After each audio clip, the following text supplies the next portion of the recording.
Hi, I'm Ellen Gormley. Welcome back to my channel. Today I'm talking about chemo caps.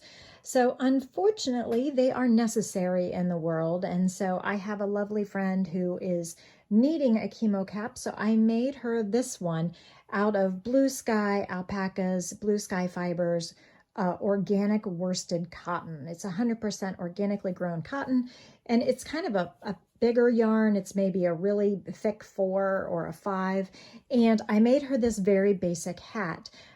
She loves gardening, and so I wanted a green color, but then I also wanted something floral or reminiscent of one of her favorite hobbies. So I made this very basic hat through the back loop of every stitch, which resulted in the unused loops being available. So the pattern will be down in the description below. It's just a very basic hat. You can use it again and again for lots of different things.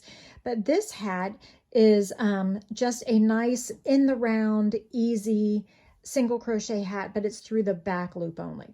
So when I made this item from the middle, the circle up, and worked in rounds, each stitch then was worked in the back loop only of the stitch it was sitting in. And then once the hat was mostly finished, I did slip stitch for a row, and then this easy edging of single crochet, chain 1, double crochet in the same stitch, and then skip 1, 2, and that went all the way around. The gist of the pattern is to go from a starting circle of 6 stitches and get to a round of 63. So I worked in a spiral, and then this is what the yarn looked like before I unhanged it. Really gorgeous. Hand wash or dry clean. 100 grams, 150 yards, and it took only 1 skein of this worsted cotton, organic cotton. But really what I wanted to show you is this cool technique for couching or sewing or embellishing onto the surface of the work. So what I'm going to do is take a contrasting color. Let's pick the pink. So what I did was I made the entire hat.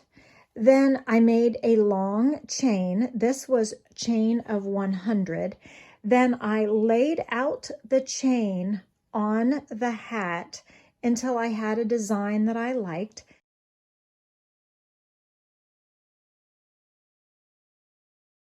And I took a couple different photos of it laid out. I pinned with a locking stitch marker the chain to the hat, and then worked kind of backwards to weave it through and into the surface, and then wove in the stitches on the wrong side of the fabric. Okay, so I have some key questions for you, my friends.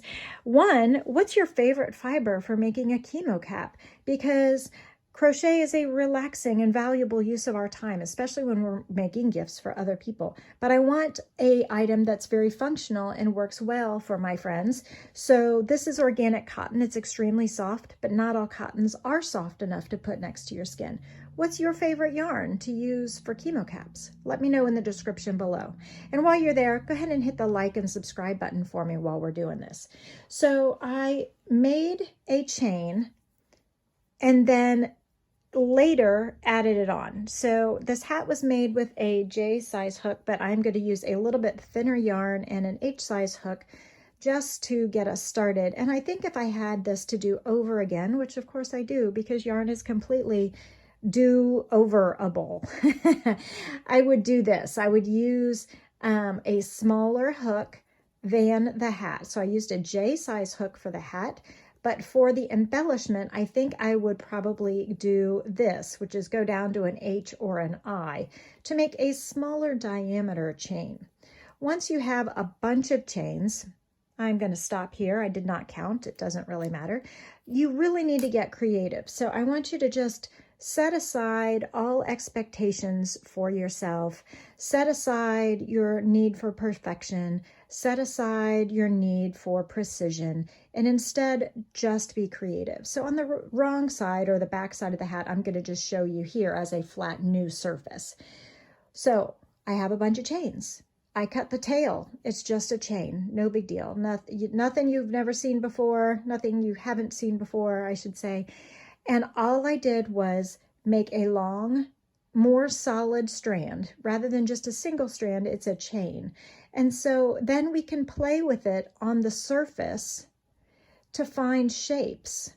And then when you find the shape you want, you can then begin to either pin it in place or tack it or something, or take a photo of it, or get a sense of what you want from it. Maybe I would move that down here. I would take a picture of it. You can make letters with my name being Ellen. I can make lots of loops. If I didn't make my chain long enough, I would either start over and make a much longer chain after I had a sense of what I wanted to do, or I would simply make another chain and couch it on top as well. So here's an E, here's an L. And then of course you could group them to look like petals. So whatever you decide to do, you can do. Just play around with the creativity. There is not a pattern for how I did the design on the other side because it is meant to be whimsical and one of a kind. So when you get it the way you want it, I suggest you take a picture of it, and I suggest that you kind of either pin it in place, and what you would need to do, the best thing to do is to pin it in the middle. And by middle, I mean the middle of the chains. So here's one end and here's one end. I think I'm going to pin it in the middle. I'm going to pin it to an unused loop of a stitch. Do you see that? So it's going to sit on the surface of the piece. It's going to sit right on the surface of the hat. Then I'm going to take my handy dandy tapestry needle, and because luckily we were smart and did a smaller gauge stitching, I can put this through my tapestry needle. I may not be able to get the knot through, and that's okay. So because I have it couched here or pinned here in the middle, I kind of know where it's going to go. I'm going to kind of, I think I'm going to pin it over here and go under an unused loop and pull that through and massage it into place. And because I'm doing a contrasting color, so I think it's going to cross here. I think I'll put it under that one. And you're going to just sew it into place however you want. And then of course you can always undo it because it's not permanently set there forever. You might, if you pull on the stitches too hard, you might, let's see, I think I want this one to come down. It might pucker a little bit, the stitches that you tugged on, but then after I've got that middle section, I can go to the other end. What do I want to do here? But like I said, put your preconceived ideas away. This is really a creative process. So I'm going to take the other end and kind of visualize where I want to go. I think I'm going to put it over under this loop and sew it on. I think I'm going to go up here and grab, I think I'm going to grab that one. Grab this loop and pull it down. Then I think I want to go underneath again and pull through here.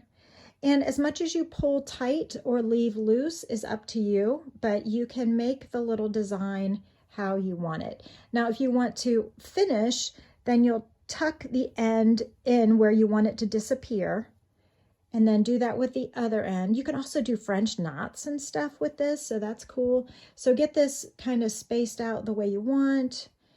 Then I'm gonna, maybe where I want this to, the end to disappear over here. Okay, and then I will take the pin, the locking stitch marker out, and I have the little design. Now when you have it in a contrasting color, you can see where it is sewn on. Okay, but when you do it in all one color, it really, you can see them here, but otherwise they pretty much disappear. So if you have any experience with embroidery at all, I think you're going to really love this project.